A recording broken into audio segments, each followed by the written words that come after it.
दोस्तों एक बार फिर से फिनस्प्रिंट की वीकली मार्केट एनालिसिस वीडियो में आपका स्वागत है। थोड़ा डिटेल में डिस्कस करेंगे इस हफ्ते यानी 27 टू 31 अक्टूबर निफ्टी और बैंक निफ्टी में क्या हो सकता है। लेकिन इससे पहले हम आगे बढ़े, मैं एक डिस्क्लेमर दूंगा। ये वीडियो केवल लर्निंग पर्पसेस के लिए है और इसमें कोई भी बाय या सेल रिकमेंडेशन नहीं है। अब यहाँ ध्यान से देखिएगा, सबसे पहले शुरुआत करते हैं निफ्टी से। और निफ्टी का डेली चार्ट मैंने लगा रखा है। ये जो आपको कर्व्स दिख रहे हैं ये बहुत इंपॉर्टेंट मूविंग एवरेजेस हैं डेली चार्ट के ऊपर जो लगे हुए हैं। पहला है 20, ये है 50, ये है 100 और ये वाला है 200। और यहाँ ध्यान से देखिएगा, निफ्टी छोटे वाले तीनों मूविंग एवरेजेस के नीचे आके खड़ी हुई है। अब जब यहाँ पर कहीं ये थी तो हमने ये कहा था आपसे कि टारगेट जो हमारा वो 23,905 जो ये वाला लेवल है, यहाँ तक आता हुआ दिख रहा है और ऑलमोस्ट इसको अचीव ही कर लिया। 100 पॉइंट ऊपर से घूमी है निफ्टी आपका फ्राइडे वाले सेशन में। ठीक है, तो अभी फिलहाल ये इमीडिएट टारगेट दिख रहा है और इसके नीचे अगर ब्रेकडाउन करती है तो भैया फिर जो ये लास्ट रिजॉर्ट रहेगा वो 23,376 जो आपको 200 पीरियड का मूविंग एवरेज दिख रहा है, यहां तक भी आने की संभावना है। इसको मैं कहूंगा 23,333 मान लीजिए आप। ठीक है, ये लास्ट लेवल होगा जहां पर बुल्स को एक मौका मिलेगा दोबारा से सींगे अपनी ऊपर मारने का। यहीं से पलट सकती है। अगर ये भी टूटता है और उसके नीचे भी हमें डेली क्लोजिंग मिलने लग जाती है तो then we are heading for a bigger crash. जो अभी तक तो इसको, जहां पर अभी हम खड़े हैं, ये सिर्फ एक करेक्शन कहा जाएगा क्योंकि हम ऊपर से 26,200 से केवल 8% टूटे हैं। लेकिन जिस तरह से मार्केट फॉल हो रही है अभी फिलहाल, यहाँ पर मुझे ऐसा ये लग रहा है कि ये करेक्शन थोड़ा लंबा जा सकता है। और जनरली जब भी हमने पहले भी देखा था निफ्टी को, 2-3 साल से आप ऑब्जर्व करिए, थोड़ा थोड़ा करेक्शन आता था फिर से रिकवरी आ जाती थी, तो 4-5% से ज्यादा नहीं गिरती थी। लेकिन इस बार ये सारे जो पिछले जो एक पैटर्न से उनको ब्रेक करा है निफ्टी ने और काफी अच्छे पैटर्न बनाते हुए ये नीचे आ रही है। अब इस को हम इंट्राडे में कैसे अप्रोच करेंगे? पहली चीज, एक और चीज मैं आपको बता दूं, देखिए यहाँ पर ये है कि जहां पर अभी हम खड़े हैं 24,180 और ये वाला जो येलो लाइन आपको दिख रही होगी 24,600 के आसपास है जो हमारा 100 दिनों का मूविंग एवरेज। अगर किसी भी तरह से मेरे को निफ्टी यहां पर मिल जाती, ये सबसे अच्छी जगह होगी दोबारा से शॉर्ट्स में एंटर करने के लिए। जो आपको इंट्राडे में मैं 2-3 दिन से लेवल बता रहा हूँ 24,633, यहां पर अगर मिल जाती है सिर्फ 50-60 पॉइंट का एसएल बैठेगा और एसएल का लेवल हो जाएगा 24,680। उतना एसएल लगा के हम दोबारा पूरा यहां तक के लिए एम कर सकते हैं। तो ये बहुत अच्छी जगह होगी। अगर मेरे को यहां पर एक रिकवरी आके निफ्टी यहां तक मिल जाता है, संभावना कम है, लेकिन अगर ये मिल जाएगा तो ये मौका मैं तो नहीं छोड़ूंगा।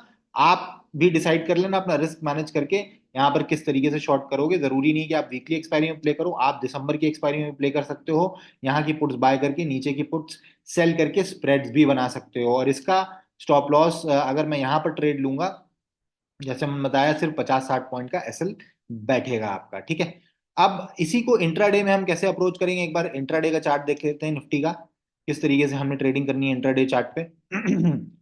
अब यहाँ पर देखिए, ये लास्ट के 1 घंटे में एक हमें रिकवरी देखने को मिली थी फ्राइडे के सेशन में।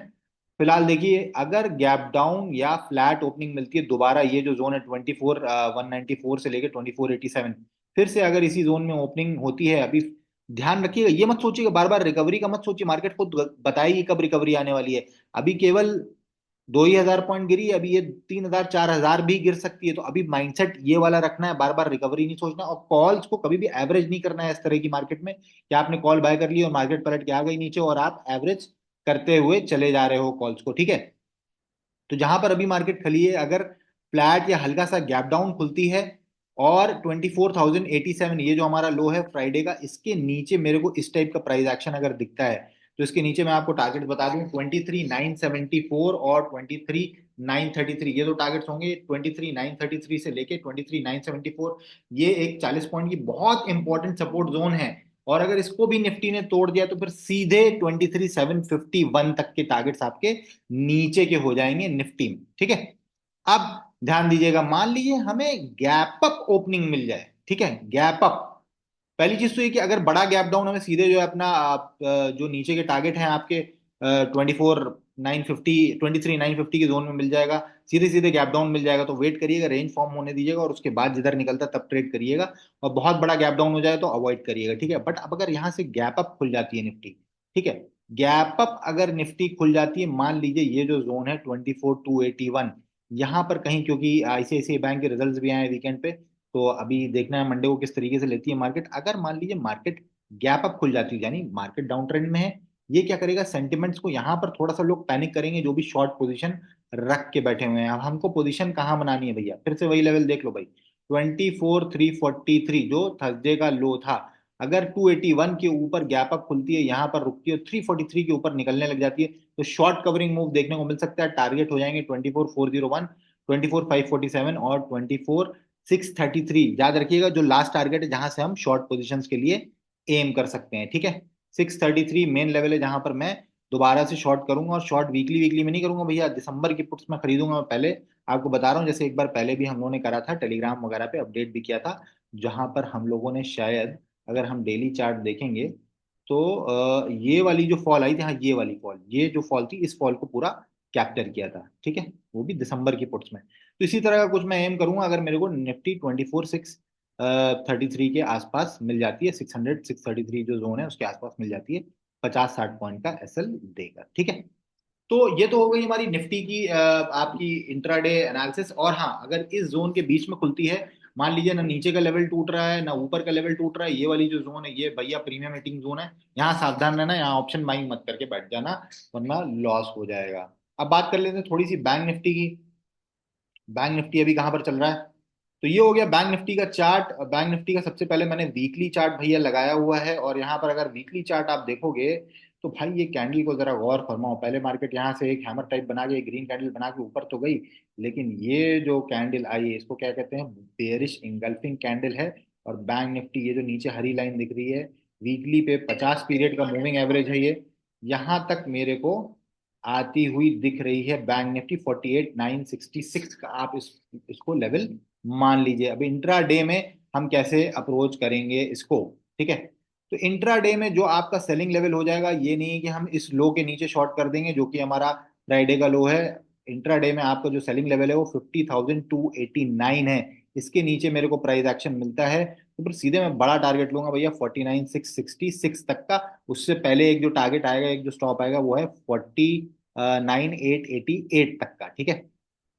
मैं इसको जरा 1 घंटे के टाइम फ्रेम में कर लेता हूँ, अगर बीच में कोई सपोर्ट जोन और होगी तो वो भी अब हमें पता चल जाएगी 1 घंटे के चार्ट पे। हाँ, तो 289 के नीचे शॉर्ट करेंगे, और हाँ 49,888 ये एक सपोर्ट जोन आ रही है, 49,969 से लेके 49,888 तक के, तो पहला टारगेट ये हो जाएगा, और दूसरा टारगेट हो जाएगा 49,666। ये बैंक निफ्टी की बात हो गई। अब बैंक निफ्टी में ऊपर की प्लानिंग हम कब कर सकते हैं भाई, तो ऊपर की प्लानिंग जहां पर क्लोजिंग हुई है, ये बहुत ही स्ट्रॉन्ग रेजिस्टेंस जोन है, 50,888 से लेके 50,959। मेरे को क्या चाहिए, अगर इसी के ऊपर गैप अप खुल जाती है बैंक निफ्टी 50,959 के ऊपर गैप अप खुल जाती है, यहाँ पर इंतजार करिएगा, वेट करिएगा, आधा पौन घंटा यहाँ पर इस रेंज में बिताना चाहिए। और ये जो रेंज फॉर्म होती है, अगर इसके ऊपर निकलने लग जाता है बैंक निफ्टी, प्राइस एक्शन दिखता है, तो फिर सीधे ये 51,277 से 221 वाली ये जो जोन है, इस जोन को टारगेट करेगा। और 277 के ऊपर निकलता है अगर, तो फिर हम कहेंगे यहाँ से ट्रेंड चेंज होगा, फिर जबरदस्त शॉर्ट कवरिंग हमें मिल सकती है, जो इसको 51,666 तक के ला सकती है बैंक निफ्टी को। फिलहाल तो ये सब तभी हम करेंगे जब हमें गैप अप खुले, और 50,959 के ऊपर गैप अप खुले, यहाँ पर सस्टेन करे। सस्टेन करना ये नहीं कि गैप अप खुला और ये धन से इस जोन के नीचे आ गया तो मैं फिर क्या करूंगा, मैं ये जो क्लोजिंग है ना, क्लोजिंग के नीचे जैसे ही आएगा एक प्राइस एक्शन दिखाएगा, मैं फिर से शॉर्ट कर दूंगा इसी लेवल का एसएल रख के। समझ में आ रही है बात, तो क्लोजिंग भी एक सपोर्ट की तरह एक्ट करती है, और फिर ये टारगेट हो जाएंगे आपके 50,600, 50,289। फिर यहाँ पर आके यहाँ पे शॉर्ट करूंगा तो यहाँ पर बुक कर लूंगा, यहाँ पर अगर सस्टेन करके फिर से इस लेवल को तोड़ती है, तो फिर जो नीचे के आपको टारगेट दिखाए हैं वहां तक के लिए फिर हम एम कर सकते हैं। तो ये थी इस हफ्ते की निफ्टी और बैंक निफ्टी की मार्केट एनालिसिस। वीडियो को लाइक और कमेंट जरूर करके बताइएगा कि आपको कैसा कैसा लगा, और चैनल को सब्सक्राइब करना मत भूलिएगा, बेल आइकन को भी क्लिक कर दीजिएगा। आगे बहुत ही अच्छा लॉन्ग फॉर्म कंटेंट आप लोगों के लिए प्लान है, केवल फिनस्प्रिंट पे। तो that is it guys, thank you for joining us for this video. Have a good weekend and a good week ahead, and wish you all a very happy Diwali in advance.